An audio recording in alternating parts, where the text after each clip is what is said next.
کہ کلبھوشن یادو کو بہت جلد بھارت کے حوالے کر دیا جائے گا، کہ انڈیا کی خواہش ہے کہ پاکستان اس فیصلے پر جو ہے وہ عمل نہ کرے۔ اس کی وجہ یہ ہے کہ اگر ہم عمل نہیں کریں گے تو ظاہر ہے انٹرنیشنل کورٹ آف جسٹس جو ہے ہمارے خلاف کچھ کرے گا، تو وہ تو یہ چاہتا ہے انڈیا۔ آپ نے سب سے پہلے گھبرانا نہیں ہے۔ کلبھوشن یادو کو بہت جلد بھارت کے حوالے کر دیا جائے گا۔ کلبھوشن یادو نظر یہی آ رہا ہے، لگ یہی رہا ہے کہ اس کی وجہ کیا ہوئی اور کس طریقے سے یہ ممکن ہو پائے گا،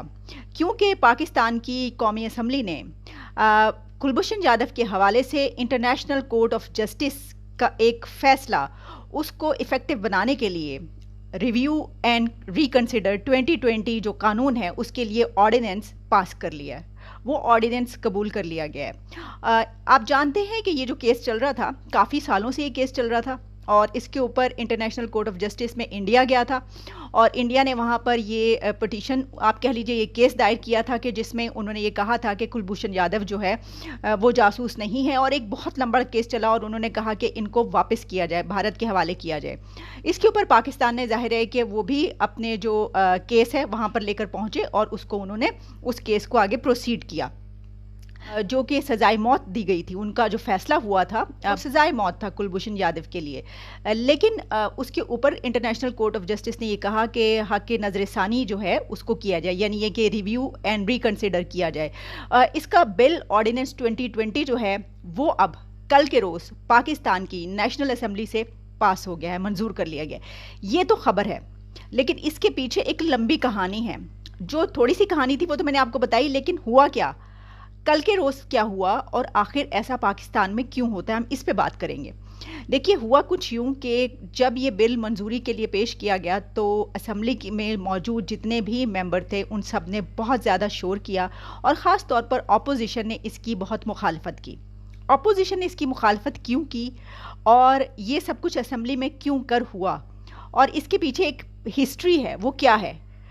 اس کے اوپر ہم بات کریں گے۔ کل جب یہ قانون پاس ہونے کے لیے یہ آرڈیننس پیش کیا گیا تو جو ہمارے ڈپٹی اسپیکر ہیں انہوں نے کورم کی نشاندہی کو، مطلب یہ انہیں کہا گیا کہ کورم پورا نہیں ہے۔ آپ جانتے ہیں کہ اسمبلی میں کورم پورا ہو، لوگ پورے ہوں تو تبھی کچھ پاس ہو سکتا ہے، تو انہیں بتایا گیا کہ کورم پورا نہیں، یہ آپ کیا کر رہے ہیں۔ لیکن اس کے باوجود انہوں نے اس پہ دھیان نہیں دیا اور اپوزیشن ارکان نے اس بات پر اسپیکر کے روسٹم پر آ کر اس کا گھیراؤ کر لیا اور کورم کورم کے نعرے لگاتے رہے۔ تو یہ جو آپ نے فوٹیج دیکھی ہے اس میں کورم کورم کے جو نعرے لگائے جا رہے ہیں وہ اس لیے لگائے جا رہے ہیں کیونکہ اسپیکر کو یہ کہا جا رہا ہے کہ اس کے باوجود کہ لوگ پورے نہیں ہیں، تعداد پوری نہیں ہے، قانونی طور پر آپ یہ بل پاس نہیں کر سکتے، لیکن اس کے باوجود آپ یہ آرڈیننس پاس کر رہے ہیں کیونکہ آپ یہ اس لیے کرنا چاہتے ہیں کیونکہ کبھی آپ یہ کہا کرتے تھے کہ مودی کا جو یار ہے غدار ہے، یہ ایک نعرہ لگایا کرتے تھے اور آج آپ وہی بل پاس کر رہے ہیں۔ وفاقی وزیر قانون فروغ نسیم نے اس پہ بات کرتے ہوئے کہا اگر ہم یہ قانون نہ لاتے تو انڈیا سلامتی کونسل میں چلا جاتا پاکستان کے خلاف۔ مطلب انہوں نے، آپ یہ کہہ لیجیے کہ اپنے آپ کو اس طریقے سے ڈیفینڈ کیا۔ قومی اسمبلی میں اپوزیشن کے شور شرابے میں ہونے والی یہ جو قانون سازی ہے اس پر چیئرمین پیپلز پارٹی بلاول بھٹو زرداری بھی کچھ کہے بغیر باز نہیں رہے۔ انہوں نے کہا کہ ہمیں تو بل پڑھنے بھی نہیں دیا گیا، ہمیں اس کے اوپر ڈیبیٹ بھی نہیں کرنے دی گئی اور ہمیں اس کے اوپر جو ووٹ ہے وہ بھی نہیں کرنے دیا گیا کہ اس کو لایا جائے یا نہ لایا جائے، اور ہمیں جو ہمارا جو اختلاف ہے، ہم جو بات کریں وہ بھی ریکارڈ پر نہیں لائی جا رہی۔ تو انہوں نے کہا کہ یہ جو ہے یہ پارلیمنٹ کا ایک اس طریقے سے نہیں چلایا جاتا، یہ اس کا استحقاق مجروح ہوتا ہے۔ اچھا، انہوں نے اس کے اوپر ایک ٹرم بھی نکالی، ایک ٹرم یوز کی، انہوں نے کہا کہ یہ این آر او دیا جا رہا ہے۔ جو این آر او کی بات ابھی تک پی ٹی آئی حکومت کی طرف سے کی جاتی تھی نا کہ ہم این آر او نہیں دیں گے، آپ سمجھتے ہیں، آپ جانتے ہیں کہ عمران خان ہمیشہ یہ کہتے ہیں کہ ہم اپوزیشن کو این آر او نہیں دیں گے، تو اب بلاول بھٹو کی طرف سے ان کے اوپر جواباً یہ تنقید کی گئی کہ عمران خان جو کہ کشمیر کے وکیل بنتے تھے وہ تو اب کلبھوشن یادو کے وکیل بن گئے اور اب آپ کلبھوشن یادو کو این آر او دے رہے ہیں۔ ساتھ ہی انہوں نے یہ بھی کہا کہ اگر کلبھوشن یادو کو این آر او دینا تھا تو آرڈیننس کیوں لائے، اور اس دوران انہوں نے کافی زیادہ تنقید کی اور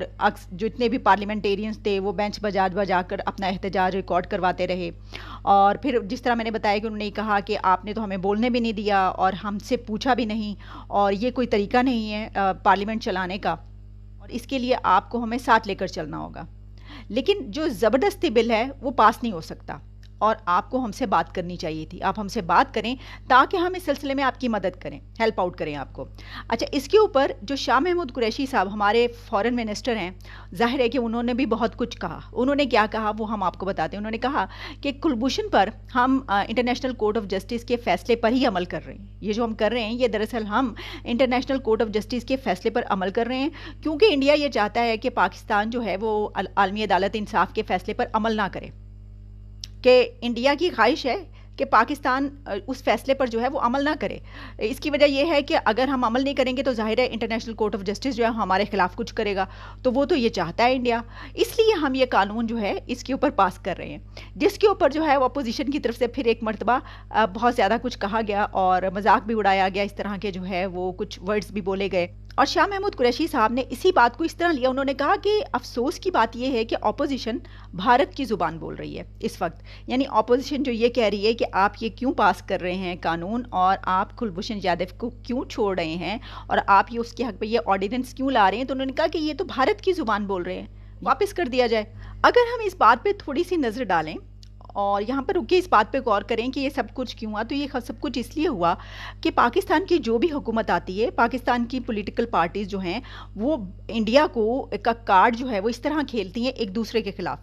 کہ انڈیا سے اگر کوئی حکومت آئی, مثلا نواز شریف کی حکومت تھی, اور اگر ان کے تعلقات انڈیا سے بہت اچھے تھے, اگر ان کے تعلقات نریندر مودی سے بہت اچھے تھے, اور ہم نے یہ دیکھا کہ ان کے دور میں نریندر مودی ایک مرتبہ ان کی فیملی کی کسی شادی کو اٹینڈ کرنے کے لیے بھی آئے,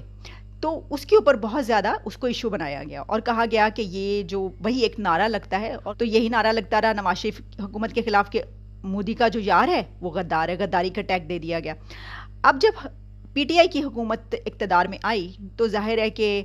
یہ موقع, ایسا کوئی بھی موقع جب آتا ہے کہ جب پی ٹی آئی کی حکومت کوئی بھی ایسا قدم اٹھاتی ہے جس سے ایسا لگتا ہے, جس طرح آپ جانتے ہیں کہ تجارت کی بات ہوئی اور دوستی کی جب بات ہو رہی تھی, تو اس وقت اپوزیشن کی طرف سے وہی نعرے لگائے گئے کہ مودی کا جو یار ہے. اس کی وجہ یہ ہے کہ ان کو ہمیشہ یہ کہا جاتا رہا, تو اب انہوں نے دیکھا کہ یہی تو موقع ہے, اب پی ٹی آئی ایسا کر رہی ہے تو اب ہم اس کے خلاف یہ والا نعرہ استعمال